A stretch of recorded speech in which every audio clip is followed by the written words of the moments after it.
Praise the Lord. Good morning. ప్రభువైన యేసుక్రీస్తు శుభనామంలో మీ అందరికీ వందనములు. చిన్న ప్రార్థన చేసుకుందామా?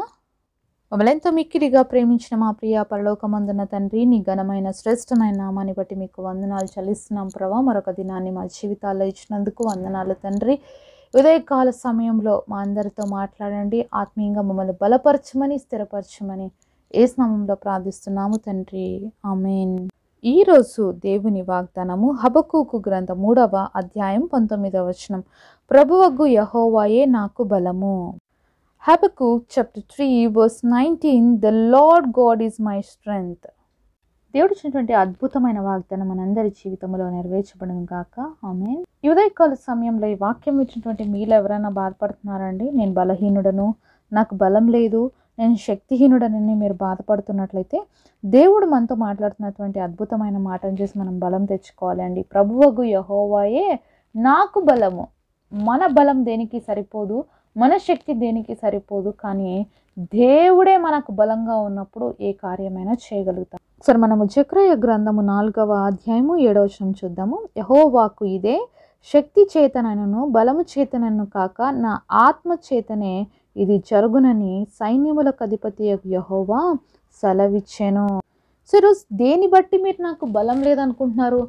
ఏ విషయాన్ని బట్టి మీరు నేను బలహీనులను అనుకుంటున్నారు? ఏ పరిస్థితిని బట్టి నా బలం సరిపోవట్లేదు అనుకుంటున్నారో, అయితే దేవుడు అద్భుతమైనటువంటి మాట మనకు సెలవిస్తున్నాడు. జెకర్యా గ్రంథం 4వ అధ్యాయం 7వ వచనంలో, శక్తి చేతనైనను బలము చేతనైనా కాదు కానీ నా ఆత్మ చేతనే కార్యం జరుగుతుంది అని.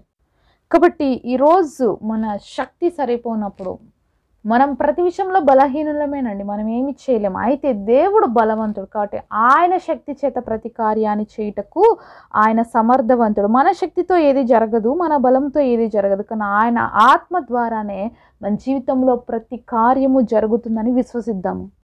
మరి బలహీనమైన సమయంలో, మనం త్రొట్టిల్లిపోయేటువంటి సమయంలో, మనం చేతగాని సమయంలోనే మన జీవితాల్లో అనేక సార్లు పడిపోవడానికి ఆస్కారం ఉంటుంది.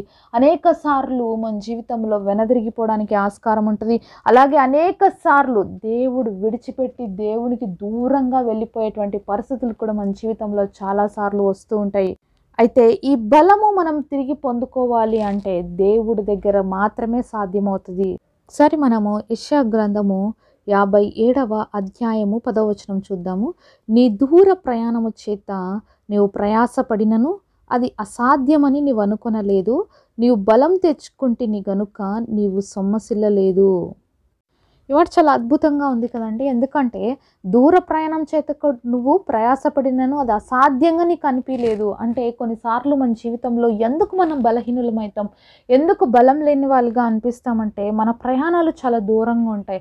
అంటే ఒక ప్లేస్ నుంచి ఇంకొక ప్లేస్ జర్నీ చేసే విషయం కాదండి ఇది. మన ఆత్మీయ పోరాటం కావచ్చు, మన పరిస్థితులతో మనకున్నటువంటి పోరాటం కావచ్చు, మరి ఈ లోకములో మనము చేసేటువంటి ప్రతిదీ కూడా మనకు ఒక యాత్రలాగే ఉంటుంది, ఒక ప్రయాణం లాగే ఉంటుంది. అయితే ఆ ప్రయాణంలో అనేక సార్లు మనకి అసాధ్యం అని అనిపించిన పరిస్థితులు ఎన్నోసార్లు ఎదురైనప్పుడు మన జీవితంలో మనం ఏమైపోతామంటే బలహీనలమైపోతాము.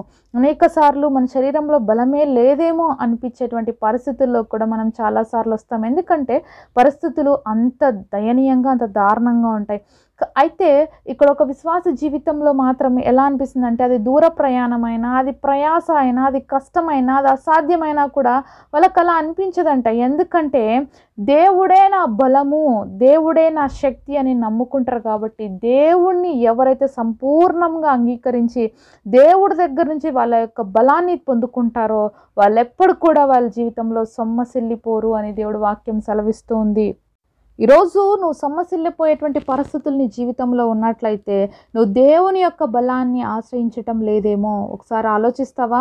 ఎందుకంటే నువ్వు ప్రయాణాలు చేస్తున్నావు, ఆ ప్రయాణంలో చాలా అసాధ్యంగా అనిపిస్తున్నప్పుడల్లా కూడా నేను బలహీనురాలని అని చింతిస్తూ కూర్చుంటున్నావేమో.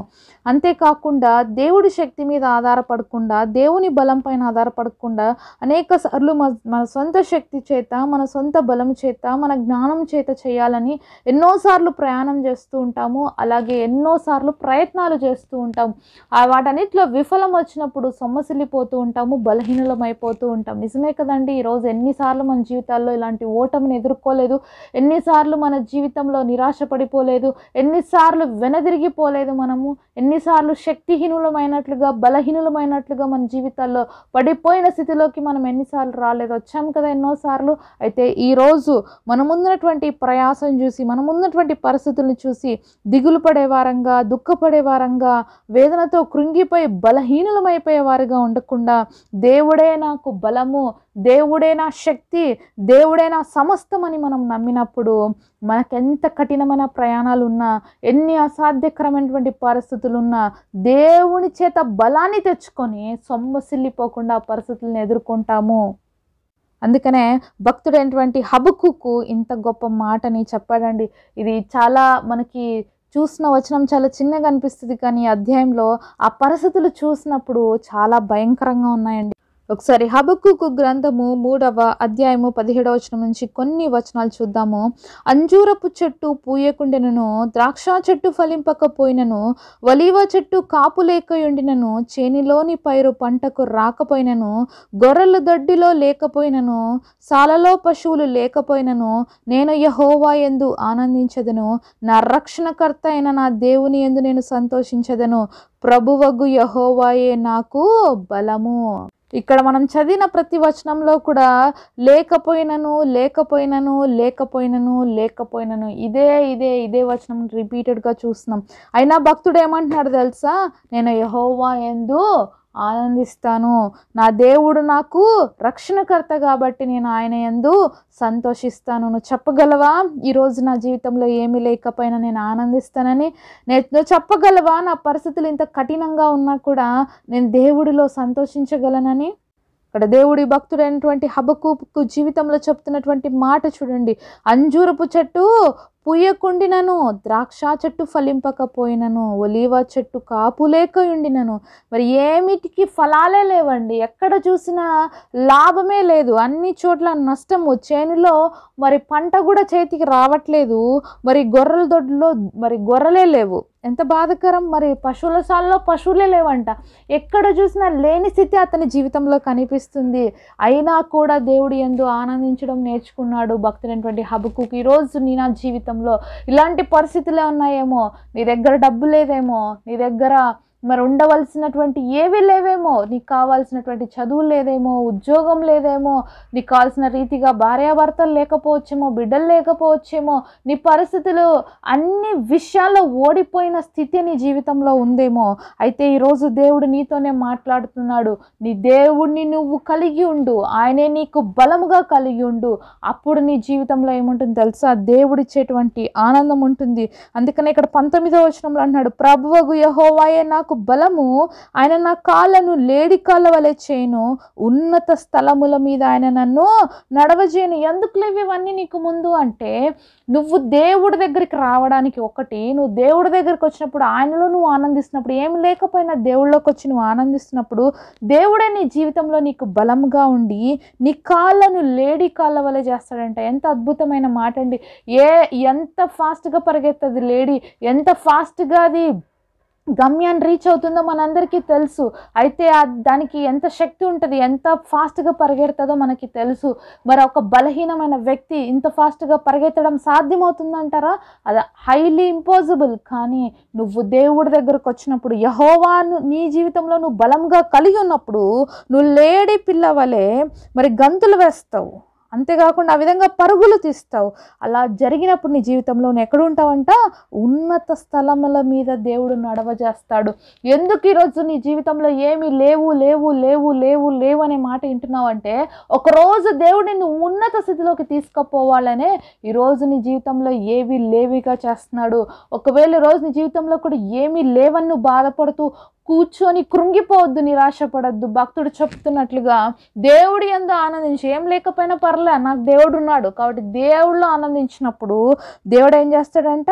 లేడీ కాళ్ళకి ఇచ్చినటువంటి బలాన్ని ఇచ్చి ఉన్నత స్థలముల్లో నిలబెడతాడంటండి. కాబట్టి ఈరోజు నువ్వు బలహీనమైపోయినావని, నీకేమీ లేదని నువ్వు బాధపడుతూ కూర్చున్నావేమైతే దేవుడు నీతో మాట్లాడుతున్నాడు. దేవుళ్ళ ఆనందించు. నీకు దేవుడు ఉన్నాడు కదా, ఏం లేకున్నా దేవుళ్ళ ఆనందించు. నిన్ను ఉన్నత స్థలములోకి దేవుడు చేరుస్తాడు. ఉన్నత స్థితిలో దేవుడు నిన్ను ఉంచబోతున్నాడు. ఈ వాగ్దానాన్ని విశ్వసించినట్లయితే నాతో పాటు కలిసి ప్రార్థనలు ఏకీపిస్తారా? పరిశుద్ధుడైన తండ్రి, మీరు మాతో మాట్లాడిన ప్రతి మాట కొరకు మిమ్మల్ని స్తుతిస్తున్నాం ప్రభువా. నిజంగా ఈరోజు మా జీవితంలో ఏమీ లేని వారుగా మేము ఉంటున్నాం ప్రభువా. కానీ మేము ఒక్కటే నమ్ముతున్నాం, ఏం లేకపోయినా మా జీవితాల్లో పర్వాలేదు, నువ్వు మా జీవితాల్లో బలంగా ఉన్నావు, అయితే ఉన్నత స్థితిలోకి మమ్మల్ని తీసుకురాబోతున్నావు అని మేము నమ్ముతున్నాం.